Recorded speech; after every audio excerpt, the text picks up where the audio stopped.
दोस्तों आज की इस वीडियो में हम बात करेंगे अष्टक के नियम के अपवाद के बारे में।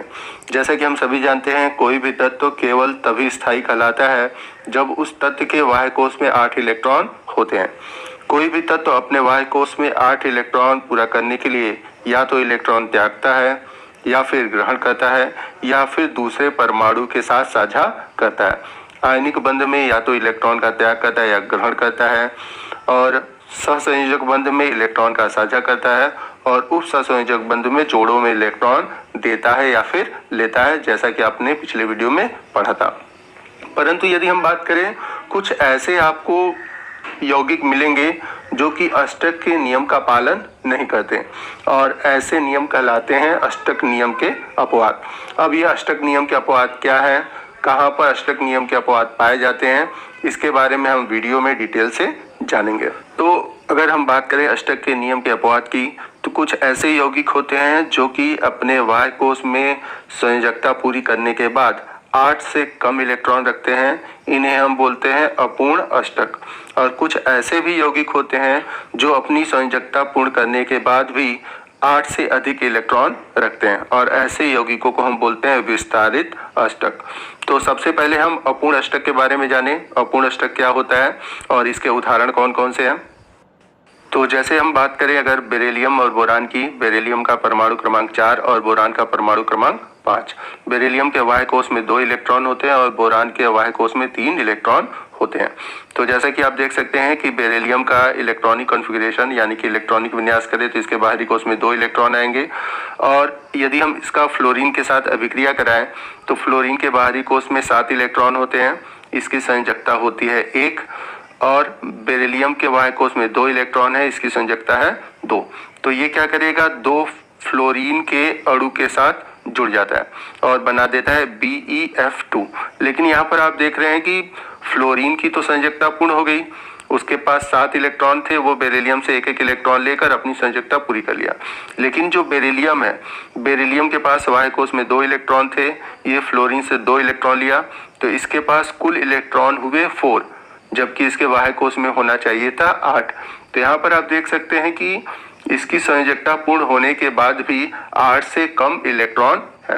तो जिनकी संयोजकता पूर्ण होने के पश्चात भी 8 से कम इलेक्ट्रॉन होते हैं, उन्हें हम बोलते हैं अपूर्ण अष्टक, जैसा कि अभी हम लोगों ने BeF2 में देखा। वही हम बात करें बोरान की, तो बोरान का परमाणु क्रमांक है 5 और इसका इलेक्ट्रॉनिक विन्यास करें तो 2, 3। तो इसके बाहरी कोश में 3 इलेक्ट्रॉन होते हैं, तो ये 3 फ्लोरीन के अणुओं के साथ जुड़ सकता है। क्योंकि फ्लोरीन की संयोजकता होती है 1, तो 1 संयोजकता होती है, और बोरान की संयोजकता होती है 3, तो ये 3 फ्लोरीन अणुओं के साथ जुड़ेगा। तो जब ये 3 फ्लोरीन अणुओं के साथ जुड़ता है तो इसका 3 इलेक्ट्रॉन और फ्लोरीन का 3 इलेक्ट्रॉन, तो इसके पास कुल मिलाकर हुए 6 इलेक्ट्रॉन। तो यहाँ पर भी इसका अपूर्ण अष्टक है।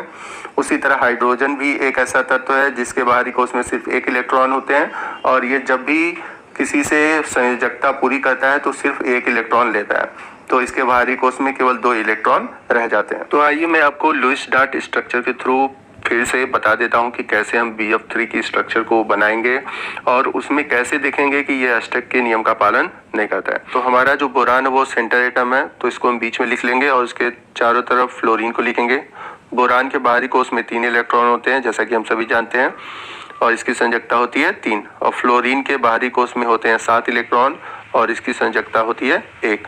तो बोरान का तीनों इलेक्ट्रॉन फ्लोरीन के एक एक इलेक्ट्रॉन के साथ साझा करता है, यानी कि फ्लोरीन के एक एक इलेक्ट्रॉन के साथ जुड़कर आपका सिंगल बॉन्ड बना लेता है। तो यहाँ पर आप देख सकते हैं फ्लोरीन का जो ऑक्टेट है वो कंप्लीट हो जा रहा है, अष्टक पूरा हो जा रहा है, क्योंकि इसके बाहरी कोश में 7 था, बोरान का 1 इलेक्ट्रॉन ले रहा है तो 8 हो जा रहा है। लेकिन बोरान के बाहरी कोश में सिर्फ 6 ही इलेक्ट्रॉन रह जा रहे हैं। क्यों? क्योंकि इसके पास 3 थे और 3 फ्लोरीन का लिया, अभी भी इसके पास 2 इलेक्ट्रॉन की कमी है। तो यहाँ पर हम इसे बोलेंगे अपूर्ण अष्टक, यानी कि बिलो ऑक्टेट। तो अगर हम बॉन्ड के रूप में ऐसे बनाए तो हमारा बोरान फ्लोरीन के साथ सिंगल बॉन्ड बना लेगा। फ्लोरीन के बाहरी कोश में 6 इलेक्ट्रॉन बचे रह जाएंगे, क्योंकि 1 इलेक्ट्रॉन बोरान के साथ चला गया। आइए नेक्स्ट हम ऐसे उदाहरण देखते हैं जिसमें कि अष्टक नियम का प्रसार होता है, यानी कि सेंट्रल एटम के पास 8 से अधिक इलेक्ट्रॉन होते हैं। जैसे यदि हम एग्जाम्पल के रूप में लें PCl5, तो फास्फोरस हमारा सेंटर एटम है और फास्फोरस के बाहरी कोष में होते हैं 5 इलेक्ट्रॉन। तो 5 इलेक्ट्रॉन होते हैं, तो क्लोरीन के साथ अगर जुड़ेगा तो क्लोरीन के बाहरी कोष में 7 इलेक्ट्रॉन होते हैं, तो क्लोरीन की तो संयोजकता होती है 1। तो क्लोरीन क्या करेगा, फास्फोरस के 1 इलेक्ट्रॉन को लेगा। तो इस प्रकार से 5 क्लोरीन फास्फोरस के 5 इलेक्ट्रॉन को लेंगे, क्योंकि फास्फोरस के बाहरी कोष में कितने इलेक्ट्रॉन है, 5 इलेक्ट्रॉन है। तो यहाँ पर आप देख सकते हैं कि फास्फोरस का एक एक इलेक्ट्रॉन क्लोरीन के एक एक इलेक्ट्रॉन के साथ जुड़ जाता है। तो जब एक एक क्लोरीन के साथ जुड़ेगा तो 5 इलेक्ट्रॉन तो हो गए फास्फोरस के और 5 इलेक्ट्रॉन हो गए क्लोरीन के। तो इस प्रकार फास्फोरस के पास कुल इलेक्ट्रॉन हो जाते हैं 10। तो ऐसे तो अष्टक नियम के अनुसार तो होने चाहिए 8 इलेक्ट्रॉन, बट इसके पास कितने इलेक्ट्रॉन हो गए, 10 इलेक्ट्रॉन, जो कि कहलाता है अष्टक नियम का प्रसार, जिसे हम इंग्लिश में बोलते हैं सुपर ऑक्टेट। आइए अष्टक नियम के प्रसार को और भी उदाहरण द्वारा हम देखते हैं और समझते हैं। तो यहाँ पर हम बात करते हैं XeF4 की। हम सभी जानते हैं Xe जो कि ज़ेनॉन है, जो कि एक अक्रिय गैस है। तो अभी तक हम लोगों ने पढ़ा कि जो अक्रिय गैसें होती हैं किसी से अभिक्रिया नहीं करती, क्योंकि इनके बाहरी कोष में ऑलरेडी 8 इलेक्ट्रॉन होते हैं। बट ये अष्टक नियम का अपवाद भी है और एक तरह से अक्रिय गैसों का भी अपवाद है। तो आप यहाँ पर ये पॉइंट भी जानते रहिए ताकि आपको आगे ये पॉइंट पढ़ने को मिलेगा। तो अगर हम बात करें XeF4 की स्ट्रक्चर की, तो हम सभी जानते हैं Xe जो कि एक अक्रिय गैस है, तो इसके बाहरी कोष में होंगे 8 इलेक्ट्रॉन। अब ऑलरेडी इसके पास 8 इलेक्ट्रॉन है। वही बात करें हम फ्लोरीन की, तो फ्लोरीन के बाहरी कोष में होते हैं 7 इलेक्ट्रॉन और यहाँ पर फ्लोरीन के 4 अणु हैं। तो फ्लोरीन के 4 अणु ज़ेनॉन के 4 इलेक्ट्रॉन के साथ क्रिया करेंगे और बनाएंगे आपके सहसंयोजक बंध। चूंकि यहाँ पर ज़ेनॉन का ऑलरेडी 8 इलेक्ट्रॉन था और फ्लोरीन का अगर हम 8 इलेक्ट्रॉन ले लें तो फ्लोरीन के पास कुल हो जाएंगे 12 इलेक्ट्रॉन। तो यहाँ पर भी आप देख सकते हैं कि फ्लोरीन के पास अष्टक नियम का प्रसार है, यानी कि ये है सुपर ऑक्टेट। तो यहाँ पर नीचे की ओर मैंने XeF4 की स्ट्रक्चर बना रखी है। अब ये स्ट्रक्चर कैसे बनता है आगे जब मैं आपको हाइब्रिडाइजेशन बता दूंगा तो इस तरह से मैं स्ट्रक्चर बनाना बताऊंगा। यहाँ पर बस आप सिंपली लुईस डार्ट स्ट्रक्चर को समझिए। आइए अष्टक नियम के प्रसार के कुछ और उदाहरण देखते हैं जिसमें देखेंगे कि 8 से अधिक इलेक्ट्रॉन होते हैं। तो अगला हमारा उदाहरण है SO3। तो हम सभी जानते हैं कि सल्फर के बाहरी कोष में 6 इलेक्ट्रॉन होते हैं और ऑक्सीजन के बाहरी कोष में भी 6 इलेक्ट्रॉन होते हैं। तो ऑक्सीजन का अगर हम देखें संयोजकता 2 और सल्फर की भी संयोजकता होगी 2। तो यहाँ पर सल्फर और ऑक्सीजन दोनों के बाहरी कोष में 6-6 इलेक्ट्रॉन होंगे और ये क्या करेंगे कि सल्फर के साथ 2-2 इलेक्ट्रॉन शेयर करेंगे, क्योंकि दोनों की संयोजकता कितनी है, 2 ही है। तो होगा क्या कि सल्फर के 6 इलेक्ट्रॉन ऑक्सीजन के 6 इलेक्ट्रॉन के साथ साझा कर लें। तो साझा जब करेंगे तो कुछ इस तरह से स्ट्रक्चर बनेगा, आप कॉपी पर बनाकर देख सकते हैं।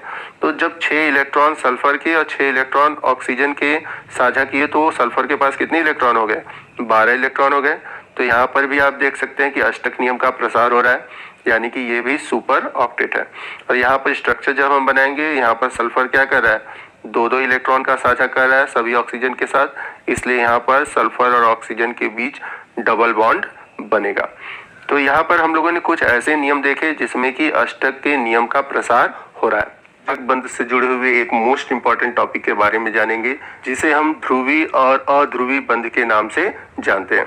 तो ध्रुवी और अध्रुवी बंध बताने से पहले मैं फिर से आपको सहसंयोजक बंध बता दे रहा हूँ। ऐसा रासायनिक बंध जिसका निर्माण 2 परमाणुओं के बीच इलेक्ट्रॉनों के साझेदारी से होता है, ऐसे बंध को हम सहसंयोजक बंध कहते हैं। यानी कि एक देता है तो दूसरा लेता है। सहसंयोजक बंध में इलेक्ट्रॉनों का आदान प्रदान नहीं होता, बल्कि इनमें परमाणुओं के बीच इलेक्ट्रॉनों की बराबर बराबर साझेदारी होती है। अगर एक परमाणु 1 इलेक्ट्रॉन देता है तो दूसरा परमाणु भी 1 इलेक्ट्रॉन देता है। अगर एक परमाणु 2 इलेक्ट्रॉन देता है तो दूसरा परमाणु भी 2 इलेक्ट्रॉन देता है। तो कुल मिलाकर कहने का मतलब है कि यहाँ पर इलेक्ट्रॉनों की साझेदारी होती है। तो जब 2 परमाणुओं के बीच इलेक्ट्रॉनों की साझेदारी होती है तो ये डिपेंड करता है उनके बीच विद्युत ऋणात्मकता के मान पर, क्योंकि सहसंयोजक बंध में जितने भी परमाणु आपस में जुड़ते हैं उनके विद्युत ऋणात्मकता का अंतर काफी कम या फिर शून्य होता है। अब यहाँ पर बात आ रही है कि विद्युत ऋणात्मकता क्या होता है।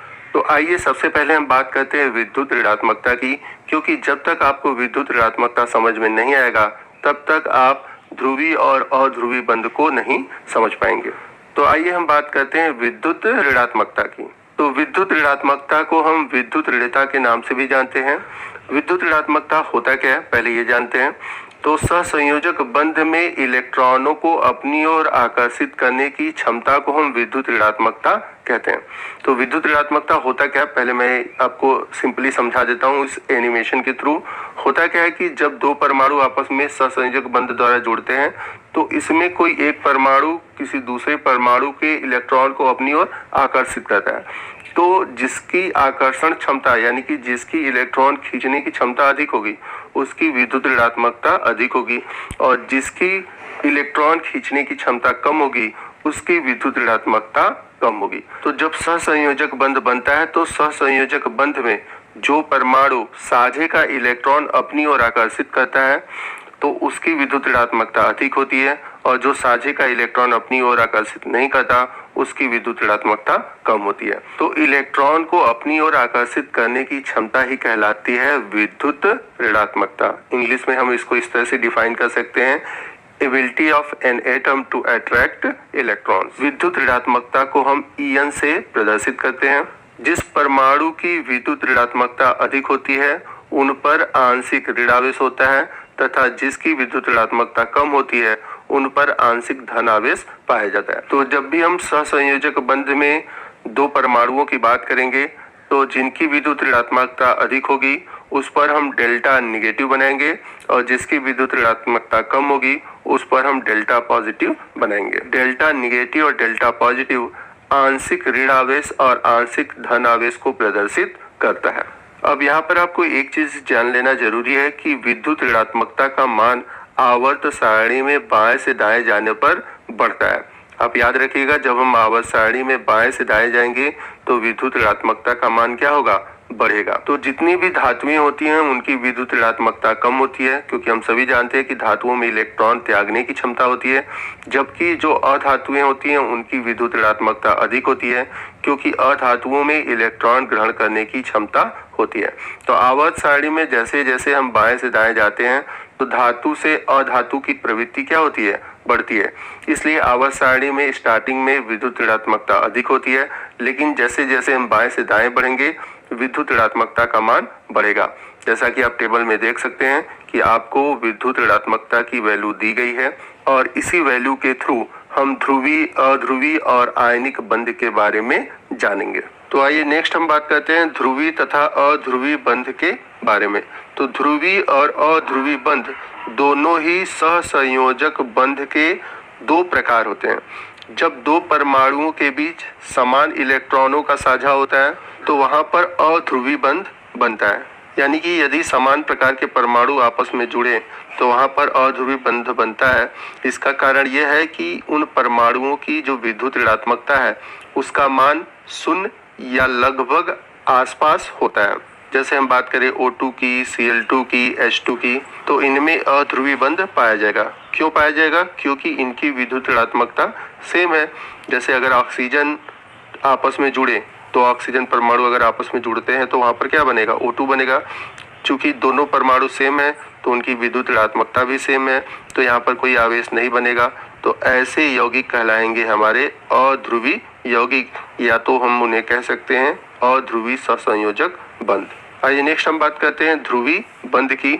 तो ध्रुवीय बंध क्या होता है? जब दो परमाणुओं में इलेक्ट्रॉनों का समान रूप से साझा नहीं होता, यानी कि एक परमाणु दूसरे परमाणु के इलेक्ट्रॉन को अपनी ओर खींचता है। और ऐसा क्यों होता है? क्योंकि यहाँ पर एक परमाणु की विद्युत ऋणात्मकता दूसरे परमाणु की विद्युत ऋणात्मकता से अधिक होती है। तो जब एक परमाणु की विद्युत ऋणात्मकता दूसरे परमाणु की विद्युत ऋणात्मकता से अधिक होती है तो वहां पर बनता है ध्रुवीय बंध। ध्रुवीय बंध को हम ध्रुवीय सहसंयोजक बंध भी कहते हैं। अब यहाँ पर एक पॉइंट आता है कि हमें कैसे पता चलेगा कि किसमें ध्रुवीय, अध्रुवीय या फिर आयनिक बंध बनेगा।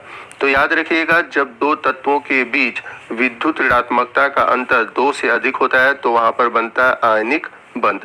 और यदि दो तत्वों के बीच विद्युत ऋणात्मकता का अंतर 2 से लेकर 0.5 के बीच होता है तो वहां पर बनता है ध्रुवी बंद। और यदि विद्युत ऋणात्मकता का अंतर 0.5 से कम होता है तो वहां पर बनता है अध्रुवी बंद। तो यहाँ पर मैं फिर से रिपीट कर दे रहा हूँ ताकि आप इसको नोट कर सकें। जैसा कि मैंने बताया कि जब विद्युत ऋणात्मकता का अंतर दो तत्वों के बीच 2 से अधिक होगा तो वहां पर आयनिक बंध होगा। और यदि विद्युत ऋणात्मकता का अंतर 2 से लेकर 0.5 के बीच होगा तो वहां पर ध्रुवी बंध बनेगा। और यदि विद्युत ऋणात्मकता का अंतर 0.5 से कम होता है तो वहां पर अध्रुवी बंध बनता है। तो आप इस पॉइंट को नोट कर लीजिए क्योंकि इसकी आगे आपको जरूरत पड़ेगी। तो आइए ध्रुवी बंध को हम एग्जाम्पल के थ्रू समझते हैं। तो यदि हम बात करें HCl की, HCl में आपका पाया जाता है ध्रुवी बंध।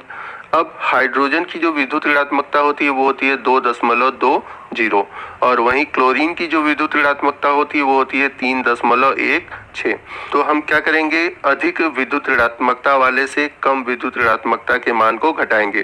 तो यहाँ पर हम क्या करेंगे, 3.16 से 2.20 को घटाएंगे तो हमारा वैल्यू आएगा 0.96। और मैंने आपको बताया है कि जब विद्युत ऋणात्मकता का अंतर 2 से लेकर 0.5 के बीच आता है तो वो यौगिक कहलाते हैं ध्रुवी बंध। तो यहाँ पर आप देख सकते हैं कि HCl में जो विद्युत ऋणात्मकता का अंतर है वो है 0.96। तो यानी कि यह एक कैसा यौगिक हुआ, ध्रुवी यानी कि पोलर कंपाउंड हुआ। आइए कुछ अध्रुवी बंध के भी उदाहरण देखते हैं कि कैसे अध्रुवी बंध बनेगा। तो जैसे हम बात करें N2 की, तो नाइट्रोजन की विद्युत ऋणात्मकता कितनी होती है, 3.04। तो N2 में नाइट्रोजन के 2 परमाणु हैं तो दोनों का अगर हम वैल्यू आपस में माइनस कर दें तो कितना आएगा, 0 आएगा। तो जितने भी अध्रुवी यौगिक होते हैं उनकी विद्युत ऋणात्मकता का अंतर 0.5 से कम होता है। आइए ध्रुवी और अध्रुवी बंध के कुछ और उदाहरण देखते हैं। जैसा कि आप स्क्रीन पर देख सकते हैं, यहाँ पर आपको 3 एग्जाम्पल दिए हुए हैं। इन तीनों में से आपको देखना है कि कौन सा ध्रुवी है अध्रुवी है। तो यदि हम बात करें HF की, तो इसमें फ्लोरीन की जो विद्युत ऋणात्मकता होती है वो होती है 3.98 और हाइड्रोजन की होती है 2.20। तो इनकी विद्युत ऋणात्मकता का अंतर होगा 1.78। इसलिए ये कैसे होंगे, ध्रुवी होंगे, क्योंकि ध्रुवी यौगिकों की जो विद्युत ऋणात्मकता का अंतर होता है वो 0.5 से 2 के बीच होता है। वही बात करें हम दूसरे एग्जाम्पल BrCl की, तो यहाँ पर जो ब्रोमीन की विद्युत ऋणात्मकता है और क्लोरीन की विद्युत ऋणात्मकता है, इन दोनों का अंतर अगर हम देखेंगे तो बहुत कम होता है। यानी कि जब विद्युत ऋणात्मकता का मान कम होता है तो मैंने बताया था ऐसे यौगिक क्या होते हैं, अध्रुवी यौगिक होते हैं। तो जो क्लोरीन की विद्युत ऋणात्मकता है यहाँ पर है आपकी 3.16 और ब्रोमीन की विद्युत ऋणात्मकता है 2.96। तो अगर इसको माइनस करें दोनों को तो आएगा 0.20। तो यहाँ पर जो EN है यानी कि इलेक्ट्रोनेगेटिविटी का वैल्यू का जो डिफरेंस है वो बहुत कम है, इसलिए कैसा कंपाउंड है, नॉन पोलर कंपाउंड। क्योंकि नॉन पोलर कंपाउंड की जो EN की जो डिफरेंस होती है यानी कि इलेक्ट्रोनेगेटिविटी की जो डिफरेंस होती है तो वो 0.5 से कम होती है। तो BrCl आपका कैसा यौगिक है, अध्रुवी यौगिक है। बात करते हैं I2 की, तो यहाँ पर सिंपल सा चीज है कि दोनों एटम एक ही है यानी कि आयोडीन ही है। तो आयोडीन की विद्युत ऋणात्मकता होती है 2.66। तो 2.66 से 2.66 को माइनस करेंगे तो यहाँ पर डिफरेंस क्या आ जाएगा, 0 आ जाएगा। इसलिए ये भी कैसा कंपाउंड है, यह एक अध्रुवी कंपाउंड है।